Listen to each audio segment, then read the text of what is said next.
Alright, so here we are recording our next computer art lesson. Now we are going to work on creating a space landscape. First we created a earthly landscape, and now we're going to create a spacescape. So we are going to do some new effects, some new rendering of some different things like clouds, stars, make some planets. And so here we go, getting started. We'll create a new blank image. 10 width, 8 height, 150 resolution as usual, and we'll call this Spacescape.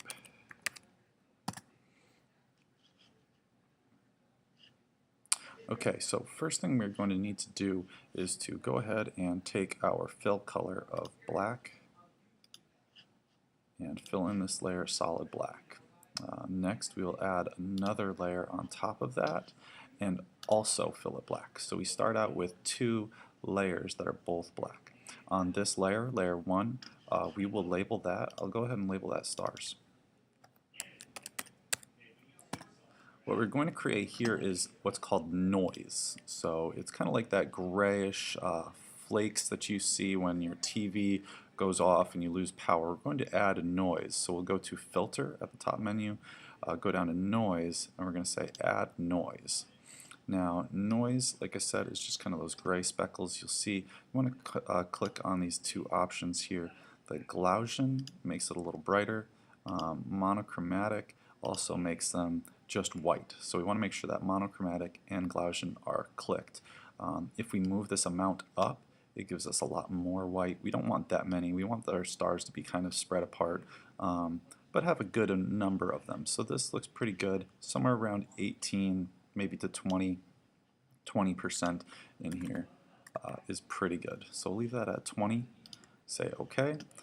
We'll now create another new layer, and here now we're going to fill this layer with another color. It could be any color that you like.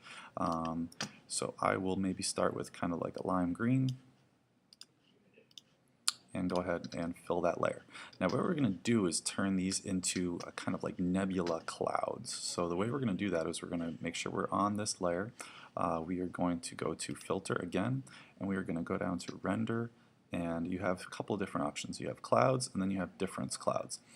Clouds would make pretty normal looking clouds.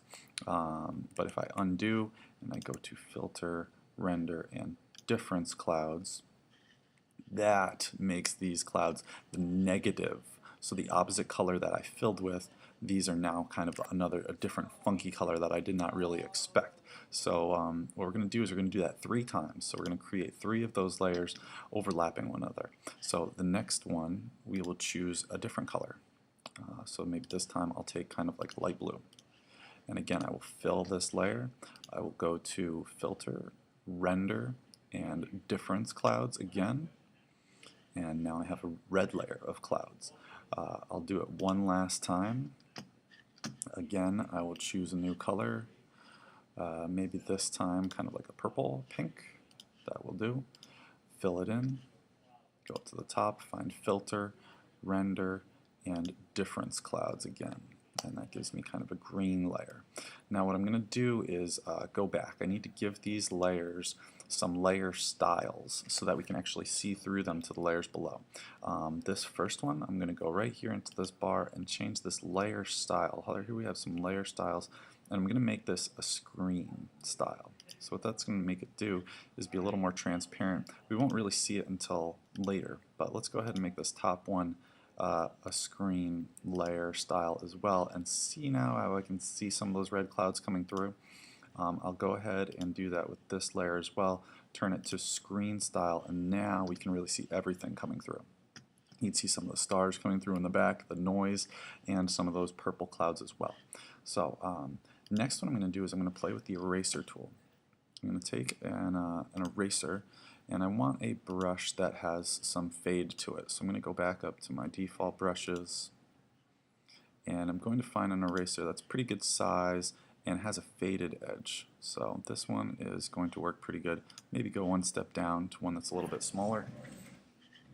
And I'm going to go ahead and kind of erase some spots of this top layer to let some more of those bottom layers shine through. And you kind of watch your preview and kind of see what's happening here. I'm just kind of eliminating some of the green clouds, Maybe I didn't want to eliminate that many, but I'll go ahead maybe in here and kind of eliminate some of these red clouds, and that's just making it a little more clear that there's some stars in the background, so I can see a few more of those.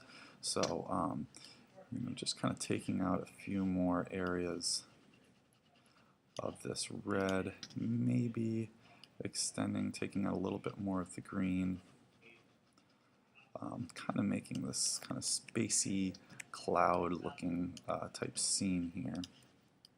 I took out a little too much, so I backed up a little bit.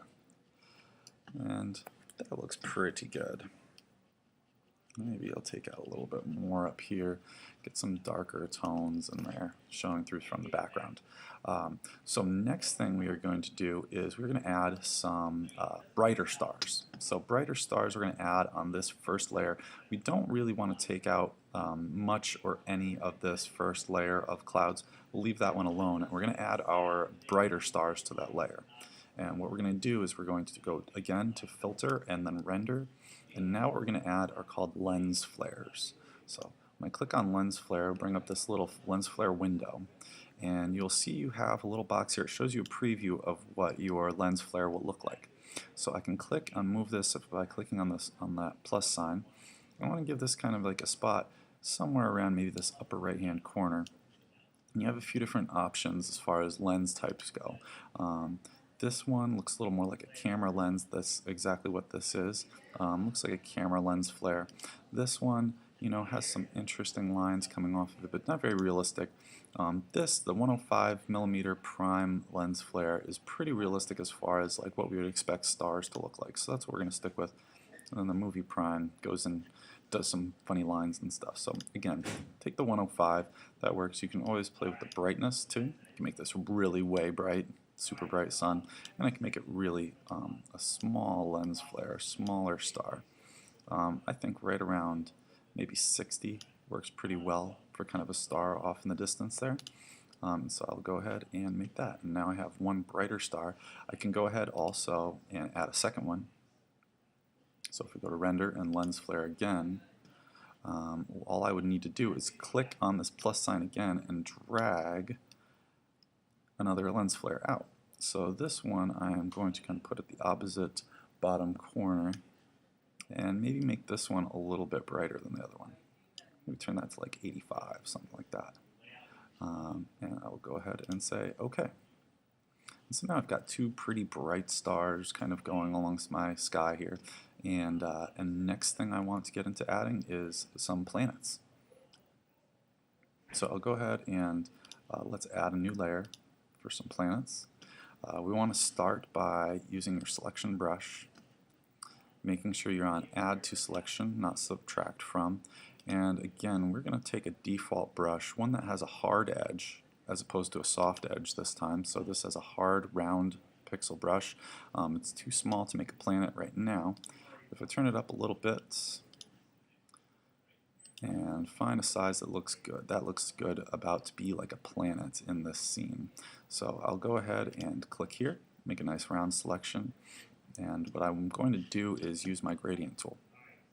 So the gradient tool will fill in this area of the planet. I'm going to make sure I have my radial gradient clicked. I want a round gradient that's really going to show the roundness of this planet. And as far as gradient colors go, you can take the liberty to choose any colors you want. So again, clicking on this color stop lets you pick a color. So I'm going to go with maybe a dark tan color here. And this I had actually changed the opacity of. So to change opacity, we're going to click right on this top bar and turn this back up so I can see that. And then right here, maybe I'll turn this to like a dark greenish color. And go ahead, and I'm going to want to click at kind of like an angle, like a 45-degree angle, one side to the other, to kind of get a sense of the shadow and shape of this spherical planet. Okay. Next thing I'm going to do is I'm going to add a little texture to this planet. So I'm going to add a new layer here, and what I'm going to do is take my brush selector again, and this time I'm going to go down to wet media brushes. I'm going to take something kind of like a spotty, streaky, kind of rough texture type of brush, and I'm going to take one of these. This one looks pretty good. Maybe turn up the size just slightly. And I'm going to subtract from selection this time and go ahead and kind of subtract some area from this shape, from my first planet.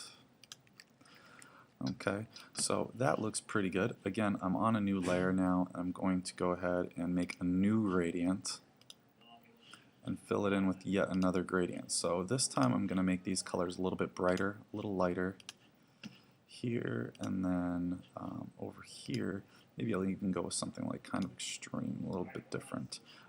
Purple, no, because it's in the background. Maybe this like light blue color might be kind of cool. So again, I'm going to go in and I'm going to fill again, and I'm not too sure about the way that turned out, so I'm going to back up a second. I'm going to go back to my selection brush, and I'm going to take out a little bit more of this.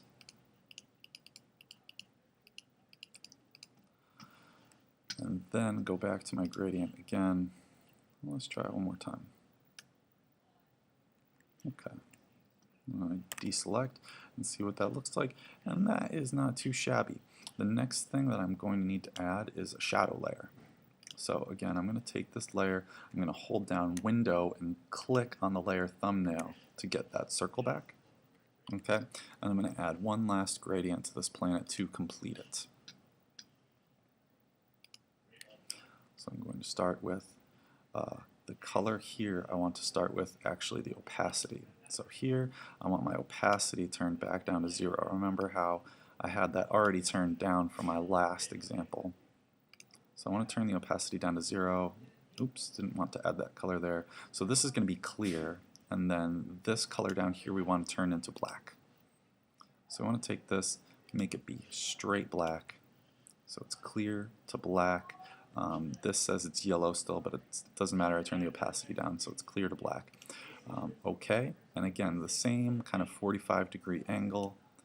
We click, we drag. I was not quite on the right layer, so I need to undo and go back to this top layer. It has to be on the top layer so that the shadow goes over the other texture that I have behind it. I add that shadow over it, and voila, I have a planet. So that is the first planet I made. I might add 2 or 3 planets to this scene, and maybe even some other features, but that's enough for now. And so I hope you have fun creating this, get creative, and have some fun.